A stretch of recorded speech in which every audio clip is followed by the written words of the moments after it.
विधायक जी, आपके द्वारा छोटी काशी गोला गोकर्णनाथ में कॉरिडोर का इंस्पेक्शन, और मैं समझता हूँ एपीएम साहब और आर्किटेक्ट साहब और आपके कार्यकर्तागण मौजूद हैं, क्या इंस्पेक्शन किया गया?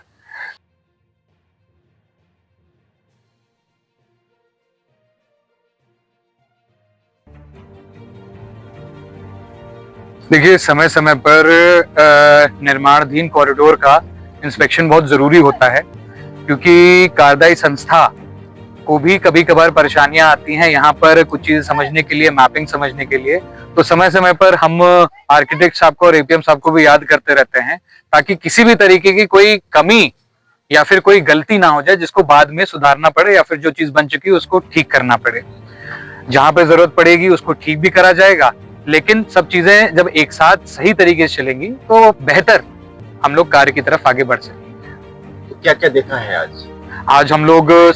की जो प्राथमिकता थी वो ये था कि जो हमारा ड्रेनेज सिस्टम हम लोग जो कॉरिडोर के अंदर देने जा रहे हैं उसकी क्या व्यवस्था है।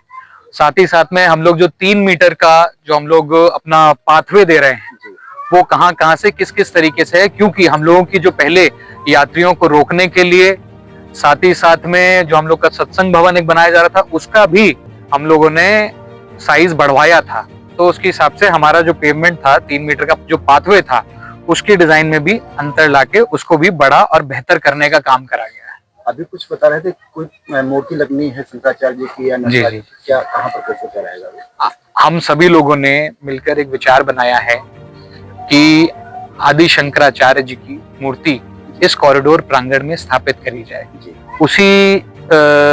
मूर्ति स्थापना को लेकर, जगह चिन्हित को लेकर अभी हम सब लोग पुनः बैठेंगे और उसमें क्या बेहतर जगह और क्या रूपरेखा बन सकती है, इसको किस तरीके से सम्मिलित कराया जाए कि उसकी भव्यता और जो उचित सम्मान आदि शंकराचार्य जी की मूर्ति को मिलना चाहिए उस तरीके को दिया जाए। इसकी रूपरेखा हम लोग आगे बनाने का काम करेंगे। और एक चीज और है सर कि जैसे ये अभी डल्लूराम धर्मशाला ये मंदिर जो है, इसका की रूपरेखा आगे की क्या है? जैसे ये अभी खंडहर टाइप में पड़ा हुआ है और कई बार यहाँ के जो हमारे जेई साहब है ना, उनके पास कुछ जानकारी है ना, आप सही तरीके से बता पा रहे हैं। नहीं, आप गलत बता रहे हैं जी, ये आप गलत बता रहे हैं। डल्लूराम मंदिर जी के बारे में मैंने आपको व अपने सभी पत्रकार साथियों को पहले भी बताया है जी। मैंने ये बताया था कि डल्लूराम मंदिर हमारे कॉरिडोर के मैप में नहीं है, लेकिन डल्लूराम मंदिर को जीर्णित करने की, उसका जीर्णोद्धार करने की, उसको और सुंदर बनाने की चिंता हम सभी लोगों ने करी। इस डल्लूराम मंदिर का जो ट्रस्ट है,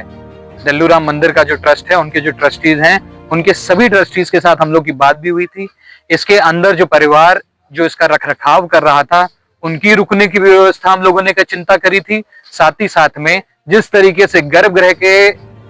सौंदर्यीकरण की, गर्भगृह के और सुंदर और उसके अंदर की व्यवस्थाओं को भी और बेहतर बनाने की चिंता कर रहे हैं हम लोग अपने निजी रूप से, उसी तरीके से डल्लूराम मंदिर को भी हम सब लोग गोलावासी, हम सभी लोग सम्रान लोग इसको एक साथ मिलके बनाने का काम करेंगे। इसी कॉरिडोर के अंदर से आप लोग देख रहे होंगे इधर की तरफ में जो एक रास्ता आ रहा है, जिस तरीके से दीवारें दी गई हैं, डल्लूराम मंदिर का दरवाजा, जो मुख्य मंदिर का दरवाजा होगा, वो इस तरफ से खुल के जाएगा, ताकि तभी बीच में भी रास्ता खुलवाया गया था। पीछे 2 धर्मशाला खुलवाए गए थे विमुक्त विहार छात्रावास के सामने, उसका क्या प्रोजेक्ट है? क्योंकि कई बार हम लोग जाते हैं वहाँ तो लोग उसमें भ्रम में पड़े हुए हैं कि आखिर बनना क्या है यहाँ पर। जो धर्मशाला यहाँ पर पीछे संजय गिरी जी के पास में तोड़े गए थे विमुक्त विहार छात्रावास के सामने, वहाँ का प्रोजेक्ट क्या है? देखिए, जब ये यहाँ पर डिमोलिशन प्रोसेस अपने जोर पे था और कॉरिडोर निर्माण के लिए जब यहाँ पर जगह ली जा रही थी, उस समय पर जो चिन्हांकन करी गई जगहें थी वो जगह उनमें से भी थी। और क्योंकि उस समय जो उनकी स्थिति थी उन बिल्डिंगों की आपके भी संज्ञान में है, मेरे ख्याल से उस समय जो सर्वे हुआ था उसमें भी संज्ञान में है, आप लोग के द्वारा उसमें पिक्चर्स भी ली गई थी, तो बड़ी ही ऐसी अवस्था में था कि वो कभी भी गिर सकता था। तो ये उसका इस्तेमाल करा गया था कि आगे इन फ्यूचर या फिर कॉरिडोर के इस्तेमाल के लिए ही अगर वहां पर कभी भी कोई भी अगर हमें जगह की जरूरत पड़ेगी या कोई बिल्डिंग अतिरिक्त हमें कॉरिडोर के लिए चाहिए होगी तो हम लोग, हमारे पास जगह पहले से उपलब्ध होगी, क्योंकि अभी नहीं पहले से भी उस जर्जर अवस्था वाली बिल्डिंगों का कोई भी इस्तेमाल ना किया जा रहा था, ना उसमें कोई रह रहा था, ना वो किसी के उस पर पंजीकृत थे। ये था कि हाँ, उन सरकारी जमीन का भी हम लोग बेहतर तरीके से इस्तेमाल कर सकें, कॉरिडोर के और गोला के बेहतर विकास के लिए, बेहतर सुविधा के लिए लोगों के लिए यहाँ पर कराया जा सके, इसलिए उनका इस्तेमाल उस समय लिया गया। तो अभी कोई उसमें प्रस्ताव में नहीं। बेसिकली जब फायर और ऐसी कोई चीज होती है तो हमारे पास कलेक्शन एरियाज चाहिए होते हैं, तो हमने उसको एक कलेक्शन एरिया के तौर पे भी यूज किया हुआ है। जब भी आपके पास भीड़ ज्यादा होती है तो क्रियान्वयन करने के लिए हमें कलेक्शन पॉइंट चाहिए होते हैं, तो उस तरह से वो रेस्क्यू पॉइंट भी हमारा बन रहा है। तो ऐसा नहीं है कि उसका इस्तेमाल नहीं है, ओपन स्पेसेस नहीं, कारण क्या रहता है सर, जैसे कभी हम लोग मीडिया से संबंधित लोग हैं तो काफी कुछ अपेक्षाएं रहती है कि सही चीजें फिल्टर होकर के सामने आते हैं, कि जैसे यहाँ के जो तीर्थ के पूर्वी छोर पर जो लोग दुकानदार बैठ रहे थे, करीब 30-35 दुकानदार बैठ रहे थे। अब कई बार हम लोगों ने पता किया तो उनसे ये समझ में आता है कि आखिर हमारा क्या होगा, उन्हें कहाँ पर जगह दी जाएगी, क्योंकि बरसों से नहीं पीढ़ियों से वो लोग यहाँ पर। आप लोगों के माध्यम से मैंने पहले भी सूचना आप लोगों को दी थी और मैं फिर सूचना आप लोगों को देना चाहता हूँ, और जब जब आप लोगों के द्वारा ये प्रश्न पूछा जाएगा मैं तब तब आप लोग को सूचना देने का काम करूंगा। प्रिंट मीडिया के माध्यम से भी, सोशल मीडिया के माध्यम से भी आप लोगों को ये जानकारी उस समय भी प्राप्त कराई गई थी कि जो जिस तरीके से यहाँ पर जिनकी दुकानें थी, जिला पंचायत की दुकानें थी, उन लोगों की बकायदा चिंता, चाहे हमारे फूल वाले थे उनकी भी चिंता इसी कॉरिडोर के नक्शे में है। जहां पर आप खड़े हैं, इधर की तरफ जो आपकी बिल्डिंग तैयार हो रही है हमारे दाहिने हाथ की तरफ में, इसी बिल्डिंग में हम लोगों ने दुकानों की व्यवस्था करी थी, और जो दुकानदार उसमें बैठने का काम कर रहे थे उन्हीं को प्राथमिकता स्वरूप में वहीं पर ही दुकान देने के लिए कहा भी गया था, और उन्हीं को ही प्राथमिकता स्वरूप में वहां पे पहले दुकान दी जाएंगी। किसी भी तरीके का भ्रम या अविश्वास इसमें कोई भी व्यक्ति अगर फैलाने का काम करता है तो वो चीज अनुचित है और वो ठीक भी नहीं, उसको बढ़ावा भी देना हम लोगों के लिए कहीं ना कहीं गलत है। देखिए, ये बहुत ही महत्वपूर्ण और संवेदनशील विषय है। कॉरिडोर का विषय आज के समय पे हमारे गोला के लिए कितना महत्वपूर्ण है आप लोगों से बेहतर कोई नहीं जानता है शायद,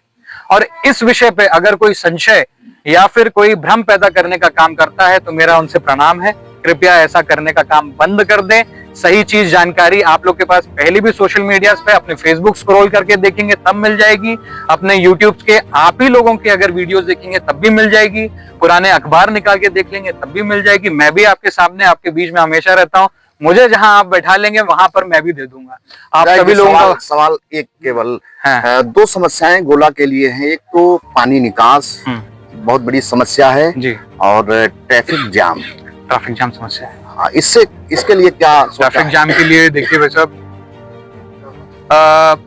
ट्रैफिक के लिए हमने भी बैठक करी थी, सीओ साहब अपने तहसील प्रशासन और सभी अन्य प्रशासनिक अधिकारियों के साथ में। मेरे ख्याल से कल 16 तारीख को नगर पालिका में भी एक ट्रैफिक व्यवस्था को लेकर एक बैठक हुई है। हम सभी लोगों का प्रयास है गोला को ट्रैफिक से, जाम से निजात दिलाना, क्योंकि हम सभी लोग, आप क्या हम भी इससे कहीं ना कहीं अछूते नहीं हैं। हमने सीजन को लेकर, गन्ने के सीजन को लेकर यह व्यवस्था कराई थी, जितने भी हमारे गन्ने की ट्रॉलियां हैं, गन्ने के ट्रक हैं, ये सभी के सभी गोला के अंदर लाइन बना के नहीं खड़े होंगे। सभी कोई गोला के अंदर आएगा तो वो चलती व्यवस्था में आएगा। इसीलिए मोहम्मदी रोड से आने वाले पटेल चौक से पहले लाइन बनेगी, खुटार रोड पे उधर की तरफ गोला से पहले लाइनें बनेगी, इसी तरीके से हमारे अलीगंज रोड पे भी पहले ही लाइनें बनेगी। और रात में जब 9 बजे के बाद में फ्री टाइम कर दिया जाता है, उसके बाद जिस तरीके से जो व्यवस्था चलती है उस तरीके से काश्तकारों को भी परेशानी ना हो, इसलिए उनकी भी चिंता करते हैं 9 बजे के बाद उनको फ्री कर दिया जाएगा। गोला के अंदर जिस तरीके से विकास चौराहे से लेकर पुराने बाईपास पर और लेकर पूरे अपने पटेल चौराहे तक जिस तरीके से जाम लगता था, वो व्यवस्था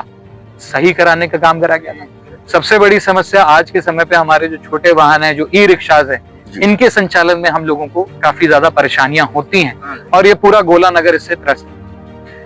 अंदर की व्यवस्था के लिए बैठकें जारी हैं अन्य व्यापार संगठनों के साथ भी, और बेहतर व्यवस्था के साथ आप लोगों के साथ बैठकर हम लोग इसको बेहतर करेंगे। बाकी रिंग रोड की चर्चा के लिए आप लोग के साथ हम बैठे भी थे, और रिंग रोड का डीपीआर के लिए स्वीकृति भी है, टेंडर भी निकले हुए हैं। रिंग रोड जैसे कि डीपीआर हम लोग का बनता है, हम लोग उसकी सैंक्शनिंग प्रोसेस के लिए आगे बढ़ेंगे। लेकिन आज के समय पे हमारे लिए महत्वपूर्ण ओवरब्रिज भी है जी। ओवरब्रिज को भी हम लोग नकार नहीं सकते हैं, लेकिन वो सही जगह पे बने, सही फाटक पे बने, ये भी हम लोग को चिंता करना है। कॉरिडोर के हिसाब से भी चिंता करना है, कहीं हम लोग ऐसी जगह से ना अपनी ओवरब्रिज निकाल दें जो हमारे कॉरिडोर क्षेत्र को भी परेशान करने का काम करे। हमारे आने वाले श्रद्धालुओं को भी कहीं ना कहीं परेशानी हो, इस चीज की भी थोड़ी चिंता करते हुए हम लोग को आगे बढ़ना है। थोड़ा पानी निकास पे भी पानी निकास आप लोगों के माध्यम से मैंने बधाई दी थी कि एसटीपी का जो प्लांट है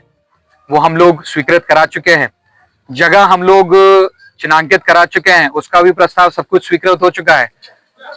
शासन से माननीय मुख्यमंत्री श्री योगी आदित्यनाथ जी के निर्वहन में, उनके अगुवाई में, उनके आशीर्वाद से हम लोगों को 27 करोड़ का बजट भी हम लोग को प्राप्त हो चुका है। जल्दी आपके साथ में उसका भूमि पूजन कराकर जल्दी एसटीपी प्लांट का भी काम चालू करेंगे, ताकि जहां पर भी जल भराव की समस्या होती है उनको टैप करके वहां पे प्रोसेस करके हमारी सरायन नदी में भी शुद्ध जल डालने का काम करेंगे और उसको भी स्वच्छ और साफ, गोला को भी स्वच्छ और साफ बनाने का काम